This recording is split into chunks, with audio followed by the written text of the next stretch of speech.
అందరికీ నమస్కారం.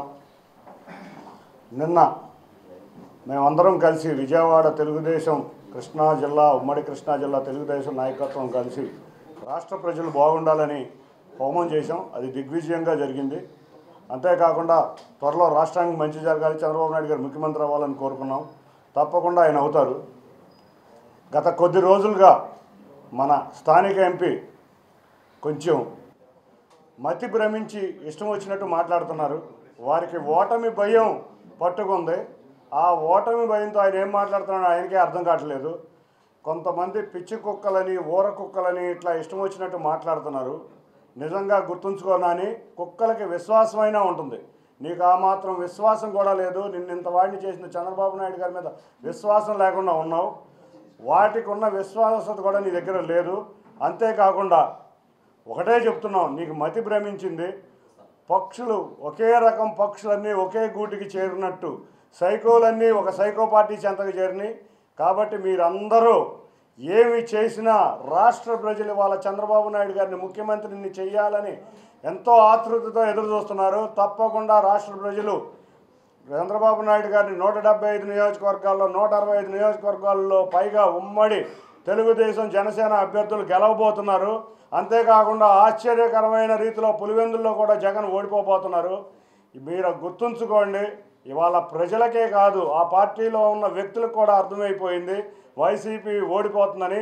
అందుకనే ఎవరికారు వేరే దారులు ఎదుర్కొని ఉంటే నీకు మతి భ్రమించి నువ్వు నీ పక్షులు నీ రకమైన పక్షులైన అందరూ ఒకే గూటికి చేరారు కాబట్టి నువ్వు ఇష్టం వచ్చినట్టు మాట్లాడుతున్నావు. నువ్వు గుర్తుంచుకో, నువ్వు 3 లక్షలతో ఓడిపోతున్నావు. అందరికన్నా నీకే ముందు తెలుసు. నువ్వు అనుకున్నది నీ ద్వారా మళ్ళీ నువ్వు ఎదురుగా ఇది చేయటం నీకు అలవాటు. పోయినసారి పీఆర్పీలో కూడా చేసావు. నువ్వు ప్రజలు మా తెలుగుదేశం పక్షాన ఉన్నారు, ఘన విజయం సాధించబోతున్నారు. 7 నియోజకవర్గాల్లో ఇవాళ ప్రజలు తెలుగుదేశాన్ని జనసేన అభ్యర్థుల్ని ఎన్టీఆర్ జిల్లాలో గెలిపించబోతున్నారు. నీకు ప్రజాకోటలో తప్పక శాస్తి జరుగుతుంది.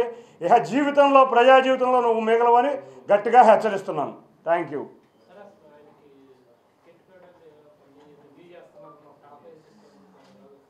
ఇవాళ అతను అవినాష్ అనుచరుడు. మొన్నే చెప్పా, అతను అవినాష్ కింద అనుచరుడు.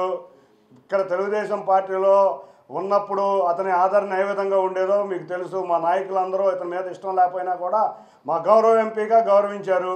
అక్కడికి వెళ్ళినాక అవినాష్ వెనకమాల లేకపోతే ఇన్ఛార్జ్ ఎవరుంటే వాళ్ళ వెనకమాల తిరగటం తప్పితే ఇతనికి అసలు ఏమీ లేదు.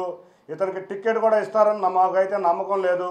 మొన్న జగన్ యొక్క చర్యలు చూస్తే ఇతని టికెట్ వచ్చే పరిస్థితి కూడా లేదు. అదే చెప్తున్నా, ప్రజా జీవితంలో ఇతను కనపడ్డాడు. ఇతనికి మతి భ్రమించింది. ఇతనికి పిచ్చెక్కి మాట్లాడుతున్నాడని నేను చెప్తున్నాను.